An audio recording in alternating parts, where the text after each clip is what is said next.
Was Democrat Robert People. Robert, thanks so much for joining us on Political Connections. Thank you. Thank you for having me. So let's talk a little bit about your past, how you got here. You joined the U.S. Army right out of high school. Was it like the day you turned 18, maybe? The day after, actually. Day after you turned 18. The day after is when I shipped out. And why did you decide to join the Army as a young man? I was looking, I did not have really direction. I had an idea of what I wanted to do, but wasn't sure exactly where specifically I wanted to go. So it came down to knowing that I wanted to, be of service to others, to, serve in and for a cause bigger than myself, Right. as far as learning. And plus, I was following my older brother because he had joined 2 years before when he graduated high school. So that's really what it came down to was. You've got a really interesting story in your bio online about how at some point of being in the Army, you had a superior who started challenging all these young guys, like, are you just going to quit or are you going to go to the next level? You decided you weren't going to be one of those that dropped off. You were going to the next level. Tell me about the mindset there. This was a little bit before 9/11, and I was at about 4 years by this time, and I hadn't expected to re-enlist or stay in for that period. But there was an assembly. This was at Fort Cavazos, and when he challenged us, this is the base command sergeant major, and he challenged us to, implement a lot of the complaining that we were doing into ideas. Stay in the Army for a little bit longer, become sergeants. If you feel you can do a better job, then step up and do it. And that I took that as a personal, more of a personal challenge. Let me re-enlist one more time and see if there's anything to what he's saying. And obviously, of course, that kept me in for the rest of the time. 21 years. Yes, sir. Thank you for your service. Thank you. You moved to Florida, the Bay Area, in 2019, did you say? Yes, that's correct. So this is your first time running for Congress. What made you motivated to try to run for Congress? I go back to that senior leader from Fort Cavazos because by this time I had probably complained a lot about Congress. I had studied, what I wanted to get. I decided to get a little bit more into politics. We didn't grow up really discussing it or speak. We didn't speak about it. We didn't, pay attention much to it. But as I became, as I was an adult, that's when I became more interested in it. And I found myself after the 2024 election that I had done the same thing that senior leader had said we had been doing. And it came back to me to, step up, be part of the solution. So that's who I followed the most was Congress. So that's why I chose the seat. Let me ask you a strategy question here, and quick answers to both. What do you think it's going to take for you to win the nomination? You're in a Republican-leaning district. What would it take for you to actually win in your district? Doing what we haven't seen much of, and that's actually listening to the people of the district and showing up for them. Let's talk about some issues now. One of them is Medicare for all. In your view, what is Medicare for all? I'm assuming that if you're adding more people to Medicare, it would cost extra money. Where would that money come from? Well, Medicare for all, simply put, is the accessibility to affordable health care for all citizens.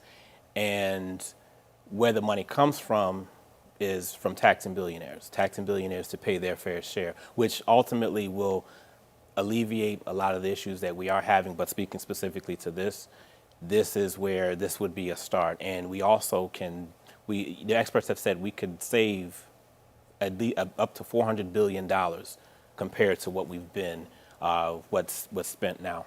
When you say save $400 billion compared to what we're doing now, real quick, what does that mean? Or less, I'm sorry, not save, but it will cost less. Yes, That's right. How would that happen?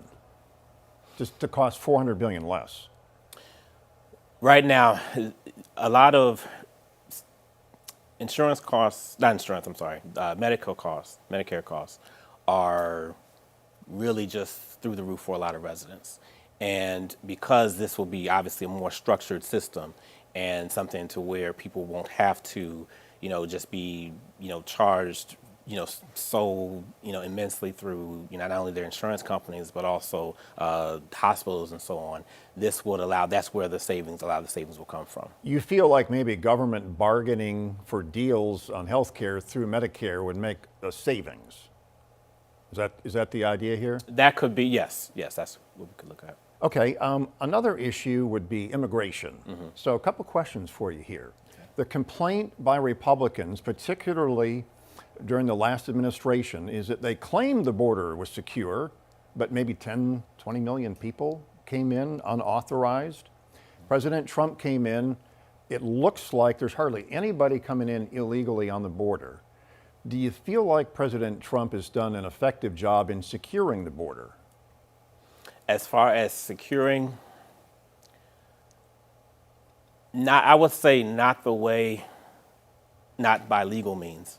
What has he done that's illegal in securing the border? Well, we're talking about the border right now, and I would have to, of course, look to see exactly how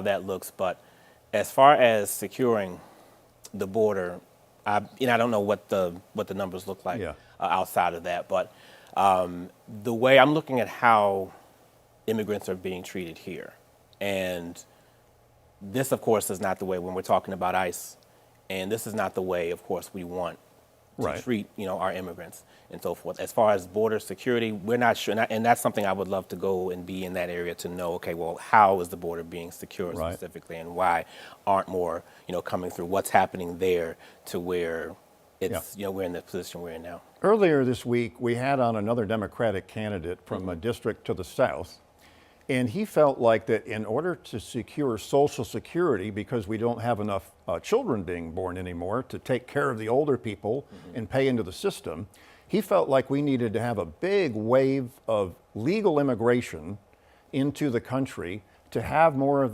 those younger people to have jobs and pay into the system. What do you think about that?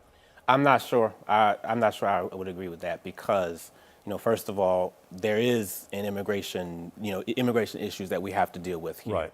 As a Democrat, no, I don't believe that the border should be wide open. There does come a time, obviously, where we do end up having too many people here, not by fault of the immigrants themselves, but because of our system. Because of the system. Right. And our system is, there's a lot that we have to work on. We have not reformed our system since the 80s. Right. And that's something that we definitely need to look at. So regarding as far as Social Security, this is another area where the responsibility is being taken away from the government, where that's where the problem really started. And again, this becomes, the citizens, the burden is put on the citizens to fix something that the government should have fixed a long time ago and should still be looking to repair. One of the things that you seem to be very passionate about is not taking any money from the American Israel Public Affairs Committee, or AIPAC. Why is that? Because number one, I refuse to take from from corporations, from the harmful PACs that are out here, because then I become ultimately a puppet. I become, locked into what what they want, and I'm forced to not work for the people, and I refuse to go down that road. So even beyond that, you feel like the United States should not send any military equipment to Israel. On your website, you use the terms murder and genocide. You feel like Israel has committed murder and genocide in Gaza. Now, the Israelis and their supporters would say Hamas hides all of its military stuff inside hospitals and schools, and these are simply casualties of war. But you believe there's a deliberate genocide happening? Right now, yes, and I look at the recent. I'm sorry, no, I'm about to go to the Iran war. Yeah. Going back to for Gaza, yes, because there was a ceasefire at some point. I want to say this was October, and it really is not played out that way. Real quick, do you feel like you're getting traction on that issue? And that we'll have to wrap things up then. But do you feel like you're getting traction on that issue? Right now, people are waking up to what's going on specifically, and I believe yes, we are. I don't know how what this will look like following during after the midterms. But to answer the question, yes, I feel like we are. All right, Robert People, thanks so much for joining us today on Political Connections. All right, thank you for having me.